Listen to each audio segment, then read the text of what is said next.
किसी ने बड़े कमाल की बात कही है कि इंसान दुनिया का एकमात्र ऐसा प्राणी है जो गिरना चाहे तो जानवर से भी नीचे गिर सकता है, और अगर उठना चाहे तो देवता से भी ऊपर उठ सकता है। दोस्तों नमस्ते, मैं हूं दीपक ओबरॉय और एक छोटी सी और मजेदार सी आपको कहानी सुनाता हूं। एक बार एक सेठ जी थे जिनके देश में विदेश में बिजनेस चल रहे थे।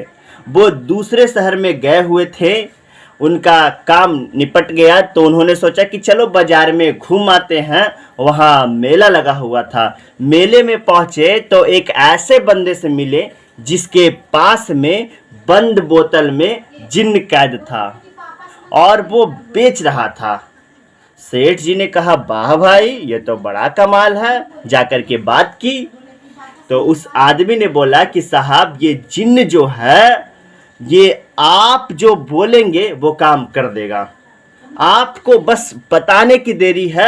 दुनिया का कोई ऐसा काम नहीं है जो कि ये कर नहीं सकता है, और आपको लगते होंगे घंटे, ये मिनट में काम पूरा करके देगा। सेठ जी ने बोला, वाह भाई, ये तो बड़ा कमाल है। सेठ जी ने बोला, कितने रुपये में दोगे? उस आदमी ने कहा कि ये सिर्फ 1000 रुपये में मैं आपको बेच सकता हूँ। सेठ जी ने सोचा कि बड़ा सस्ता सौदा है और काम बहुत अच्छा है। ये जिन तो सारे काम निपटा देगा मेरे बहुत सारे काम अधूरे रह जाते हैं, मेरे लोग काम ही नहीं करते हैं। सेठ जी ने कहा, ठीक है, फिर लो 1000 रुपये और ये मुझे दे दो। वो जिन जब वो आदमी दे रहा था तो सेठ जी को उसने कहा कि सुनिए साहब, इसके इतने सारे गुण हैं लेकिन एक समस्या भी है।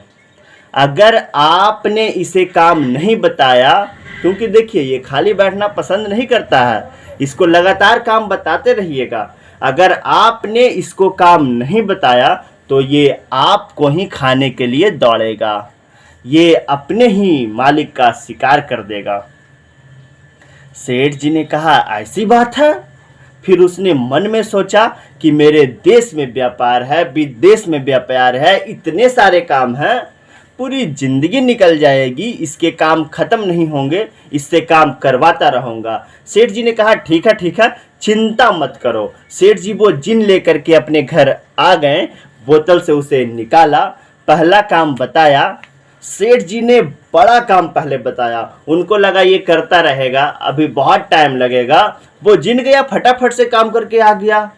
सेठ जी ने कहा फिर कि ये काम करो, फिर गया, फिर काम करके आ गया। 10-15 दिन में जितने सारे काम थे सेठ जी के, वो सारे निपटा दिया।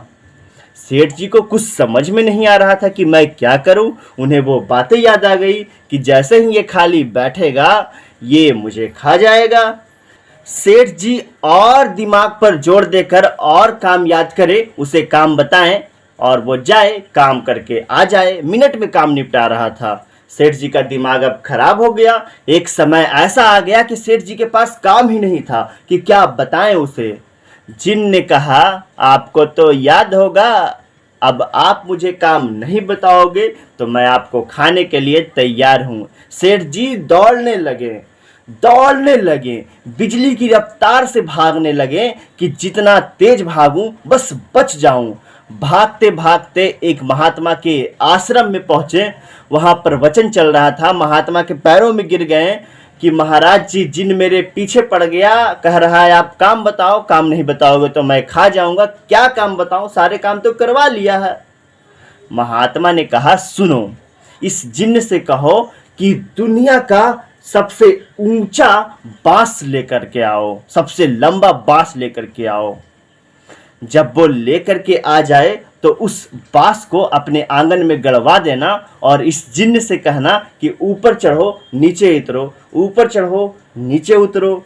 बीच में जब तुम्हारे पास कोई काम आ जाए तो इससे कहना कि वो काम करके आ जा, वापस जैसे ही आओ तो कहना कि ऊपर चढ़ो नीचे उतरो, ऊपर चढ़ो नीचे उतरो। सेठ जी ने कहा, वाह क्या बात है, आपने मेरी समस्या चुटकी में सुलझा दी। जिनको भेजा कि वो सबसे लंबा बांस लेकर के आए और सेठ जी को ये करवाते रहे। कहानी जितनी मज़ेदार है, इसका मतलब भी उतना ही मज़ेदार है। बांस यानी कि आपकी जो दृष्टि है और ये जिन्न जो कि ऊपर नीचे चढ़ेगा, ये है आपका मन। मन जो होता है वो जिन्न की तरह होता है, उसे हर बार काम चाहिए, काम बताओ।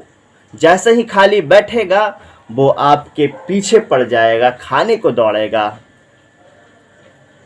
तो ये जो दृष्टि है एक बहुत ही स्पिरिचुअल बात है, लेकिन बहुत ही काम की बात है। इस दृष्टि को उस बांस पर यानी कि विश्वास पर टिका दीजिए और अपने मन से कहिए कि ऊपर जाए तो ऊपर वाले का नाम ले और नीचे आए तो ऊपर वाले का नाम ले। यानी कि मेडिटेशन करिए। जिस वक्त आप खाली हैं अपने मन से कहिए कि उसका याद करें, उसका सुमिरन करें, तभी ये जीवन साकार हो पाएगा, तभी ये मन पवित्र हो पाएगा, तभी इस मन का उद्धार होगा। एक बार फिर से वही बात जो मैं आपसे अक्सर कहता हूँ कि अपनी मेहनत और प्यार के साथ कर दिखाओ कुछ ऐसा कि दुनिया करना चाहे आपके जैसा।